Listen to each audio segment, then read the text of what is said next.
वेदना. मनात आठवणींचा पसारा झाला, भावनांचा इथे खसारा झाला. क्षण क्षण जातो इथे वादळासारखा, पाऊस विरहाचा बरासा झाला, पाऊस विरहाचा बरासा झाला.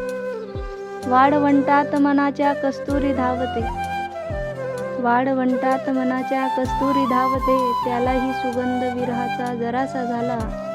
अन गुलाबाचा तर विषयच निराळा, अन गुलाबाचा तर विषयच निराळा. लाल रंगही त्याचा फिकासा झाला, लाल रंगही त्याचा फिकासा झाला. मोगराही फुलत नाही आता हल्ली सारखा, मोगराही फुलत नाही आता हल्ली सारखा. जणू वेदनेचा त्याला इशारा झाला, जणू वेदनेचा त्याला इशारा झाला. कविता आवडल्यास कवितेला लाईक व चॅनलला सबस्क्राईब नक्की करा. धन्यवाद.